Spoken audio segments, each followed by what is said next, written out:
Salut, c'est Nico. Bienvenue dans cette vidéo explicative sur la rotation interne de hanche.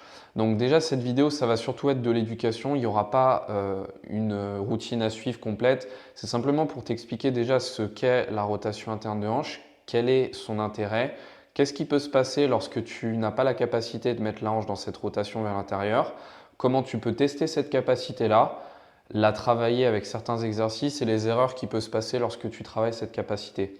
Donc du coup, déjà, qu'est-ce que c'est que la rotation interne de hanche? C'est simplement la capacité que tu as à placer ta hanche vers l'intérieur. Donc par exemple, si je suis dans cette position assise là, ce serait la capacité que j'ai à ramener mon genou vers l'intérieur et à ressentir que la hanche peut se placer dans cette capacité sans avoir trop de pincement ni de soucis pour aller dans cette position.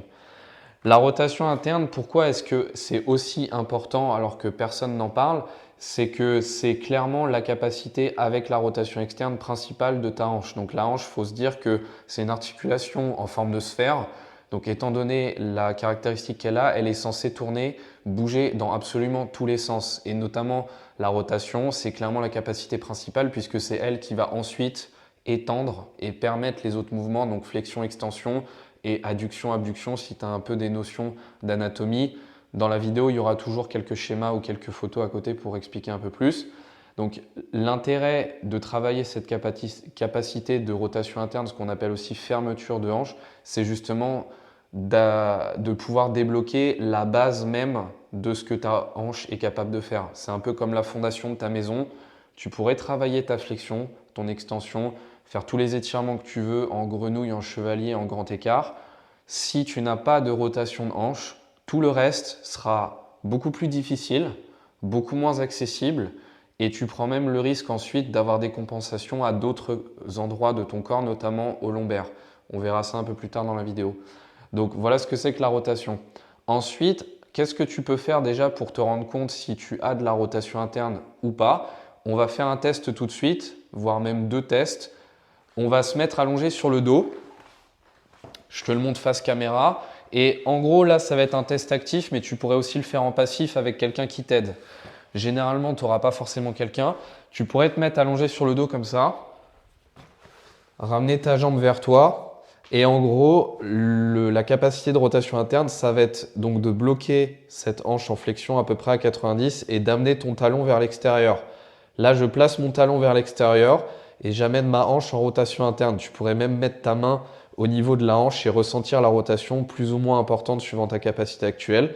Tu resterais dans cette capacité-là. Pourquoi pas, tu te filmes exactement dans le même angle que je suis en train de te montrer et tu reviendrais vers l'intérieur. Tu peux même te tester en rotation externe, là, quand je mets le talon à l'intérieur. Refaire une deuxième fois le test du même côté. Analyser jusqu'où ça va. Faire le test de l'autre côté. Pareil, je bloque tout.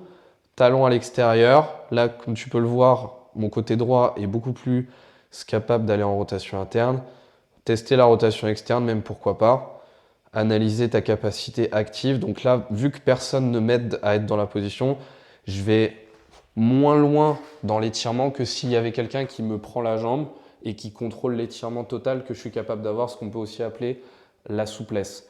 Ça, c'est un test que tu peux faire déjà pour te rendre compte si tu as quand même un minimum de capacité. Pour te donner un exemple, la première fois que j'ai fait ce test-là du mon côté gauche, là celui qui bouge le moins bien, le tibia, le talon et le genou, ils étaient alignés. Pour te dire à quel point ça ne bougeait pas, je n'arrivais même pas à voir que mon talon il pouvait aller vers l'extérieur.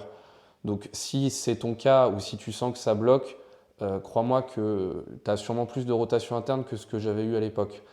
Donc peu importe le point de départ que tu as, que tu sois avec une bonne capacité ou pas, ça permet de se rendre compte là où tu en es.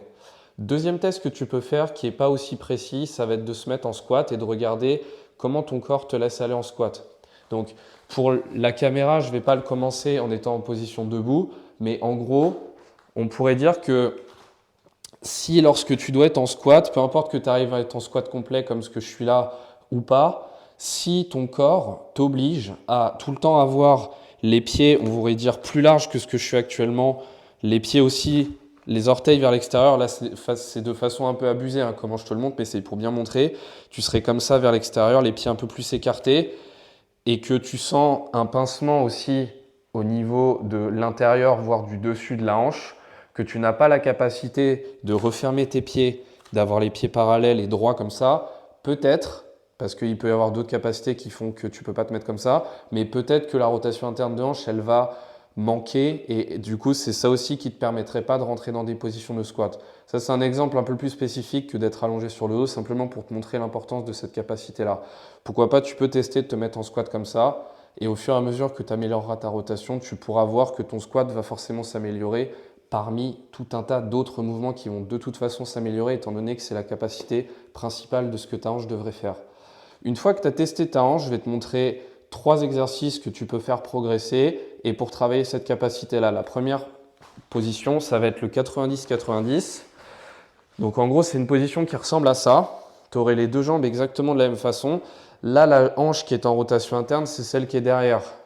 Celle où le genou reste par terre. Et toi, le but du jeu pour augmenter cette capacité de rotation, ça va être de tourner ton torse vers l'arrière, comme si tu voulais regarder ton pied, de garder le genou au sol et de t'asseoir. En tout cas, tu donneras l'intention de t'asseoir pour travailler cette rotation interne, de rentrer dans ton étirement, de rester plus ou moins longtemps. Nous, dans les routines, on a l'habitude de rester 2-3 minutes et comme ça permet vraiment de travailler en profondeur. Le souci, du coup, si tu n'as pas encore la rotation interne, c'est qu'il faudra adapter cette position. Plusieurs possibilités si tu veux travailler ton 90-90. Ça va être de fléchir le genou de la jambe de derrière, donc de ramener le talon. Déjà, ça va réduire la tension que tu as à l'intérieur du genou, parce que ça, c'est un truc qui est très fréquent quand tu veux travailler la rotation interne, c'est que la rotation va aussi mettre de la tension à l'intérieur du genou. Si c'est ton cas, fléchis. Ensuite, pourquoi pas, tu refais ton test. Est-ce que c'est mieux, est-ce que c'est moins bien? Et autre chose que tu pourrais faire pour réduire la difficulté, ce serait d'avoir un bloc de yoga, un coussin, tu fais ce que tu veux, et le mettre sous la fesse de la jambe qui est opposée. D'ailleurs, le coussin, tu pourras en mettre 1, 2, 3, 4, t'en mets autant que tu veux juste pour être à l'aise. Sur cette position, ce que tu peux faire, et même sur la troisième position qu'on verra après, pour te tester et être sûr que tu as progressé de semaine en semaine, c'est de lâcher les mains du sol, de tourner vers l'arrière.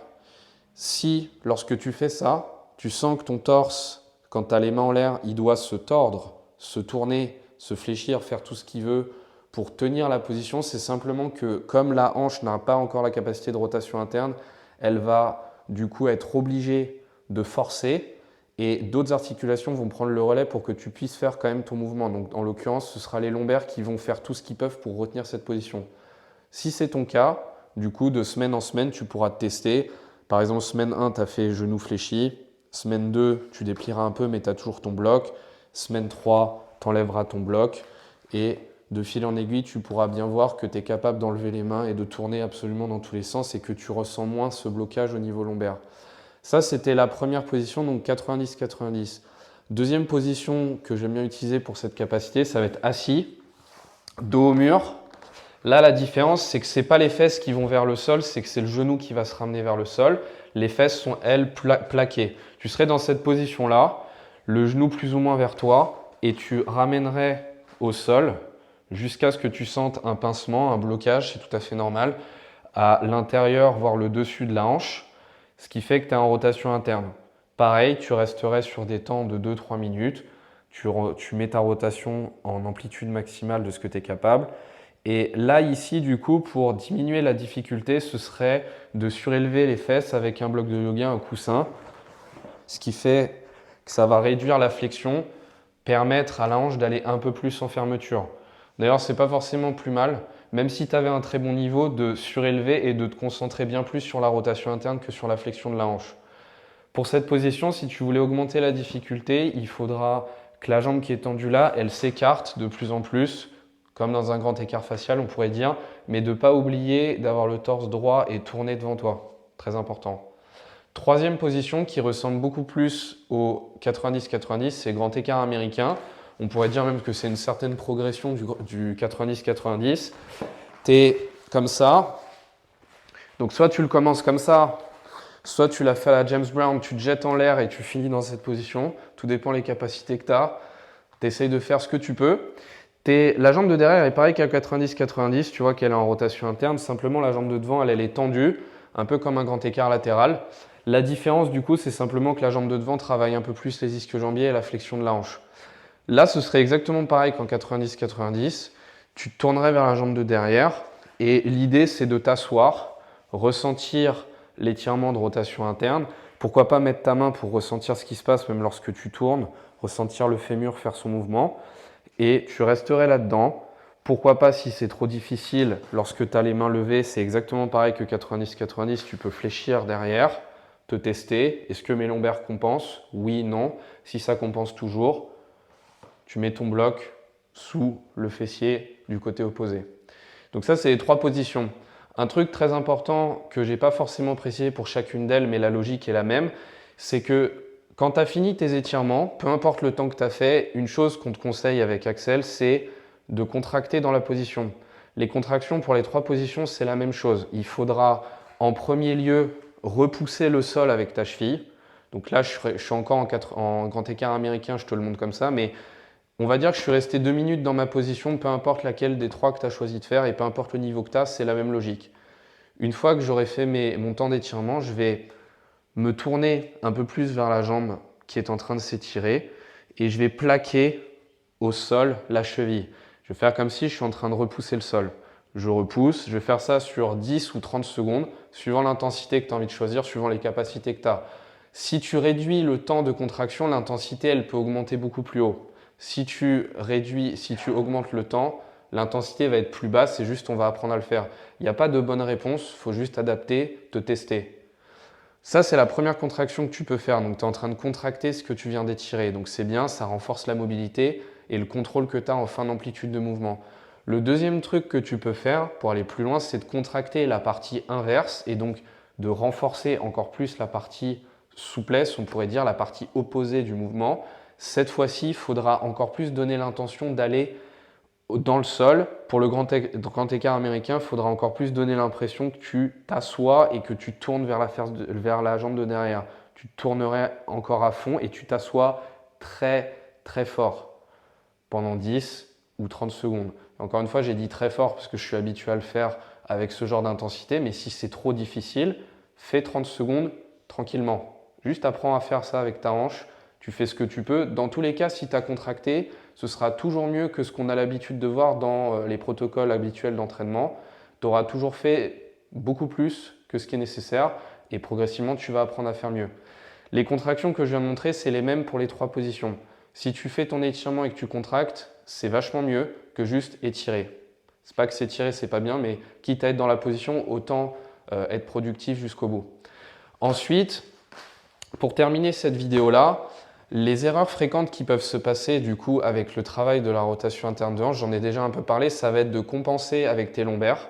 Donc ce que tu veux à tout prix faire, c'est bloquer les positions pour ne pas compenser avec tes lombaires. Donc notamment, je vais me remettre en 90-90.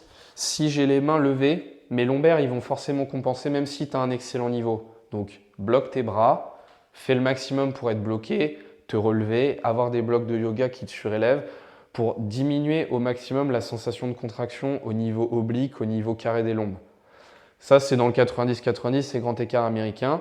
Pour la position, si tu choisis celle en étant assis, là, la compensation des lombaires, elle peut arriver si le pied qui est au sol, tu ne mets pas la voûte plantaire par terre, mais tu laisses la voûte plantaire se lever. Tu vois bien que si j'amène le genou, mais je ne laisse pas la voûte plantaire au sol, je vais effectivement en rotation interne de hanche, mais mes lombaires, ils vont un peu plus compenser, je vais un peu plus basculer. C'est pas qu'il ne faut pas faire ça, mais si tu veux vraiment aller en amplitude max de rotation interne et bloquer au maximum, je te conseille beaucoup plus de laisser la voûte plantaire par terre, bloquer ton dos, être fier, te surélever si tu as envie de diminuer le stress à l'avant de la hanche, et comme ça tu ressentiras beaucoup plus uniquement le mouvement qu'on a envie de convoiter et de travailler.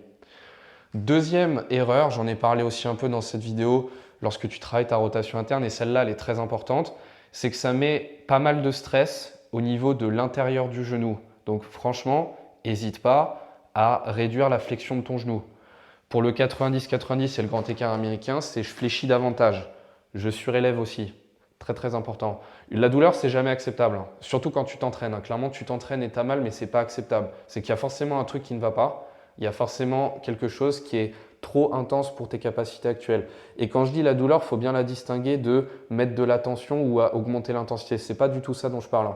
Quand tu t'entraînes, tu te donnes, tu te mets à fond dans tes capacités, tu te concentres, tu améliore ce que tu es capable de faire. C'est pas ça du tout dont il s'agit. Ce qu'il s'agit, c'est avoir mal alors que tu es en train de t'entraîner. Toutes les méthodes là, de grand écart où on force les gens à rentrer dans un grand écart, dans un étirement et tout, c'est les trucs les plus stupides que j'ai jamais vus de ma vie. Il faut arrêter de faire ça. Et notamment si tu es tout seul et que tu as mal, pose-toi la question pourquoi j'ai mal. Si c'est la rotation interne de hanche, parce que c'est le sujet de la vidéo, fléchis davantage, surélève-toi. Franchement, fais ce que tu peux juste pour être à l'aise. Quitte à réduire l'intensité et t'apprends à faire plus tard. Franchement, ça sert à quoi de se forcer, de se péter un truc alors que tu es absolument là pour l'inverse. Ça, c'était pour l'intérieur du genou. Lorsque tu es dans cette position, pour l'intérieur du genou, quand tu es en position assise, ce qui va être un peu plus difficile pour le coup, c'est que la tension à l'intérieur du genou, elle ne peut pas forcément être autant réduite. Donc là, pour le coup, ça va être personnel. Soit tu arrives cette fois à déplier un peu plus ton genou, soit il faudra le fléchir davantage, soit il faudra te surélever. Il y a plein de trucs que tu peux tester et là, pour le coup, ça va vraiment dépendre de ce que toi, tu ressens. Sur le 90-90 et l'écart américain, le simple fait de fléchir le genou, généralement, ça aide la majorité des gens. Si ce n'est pas suffisant, il faut surélever et ça aide aussi la majorité. Sur celle-là, il faut te tester. Tu déplies, tu plies ou alors tu changes un peu la position. Et si c'est juste une position que ton corps n'aime pas du tout pour le moment, bah la fais pas. Juste fais autre chose. Fais les deux précédentes dont je viens de parler. Voilà. J'espère que c'était une vidéo assez claire pour toi. Encore une fois, c'était plus un but éducatif de te montrer simplement c'est quoi une rotation interne de hanche, l'intérêt, les exercices que tu peux utiliser, en tout cas les exercices d'étirement. Si tu veux aller plus loin, de toute manière, on a plusieurs ressources à ta disposition. Elles seront dans la description et aussi dans la vidéo. J'en ai mis un peu partout pour t'aider à aller plus loin. N'hésite pas à travailler cette capacité. C'est vraiment la capacité que tu as absolument envie d'avoir pour ta hanche et même pour ton bas du corps de façon générale. Donc travaille là, prends le temps de la travailler, de comprendre ce que tu fais et je te dis à la prochaine pour une autre vidéo.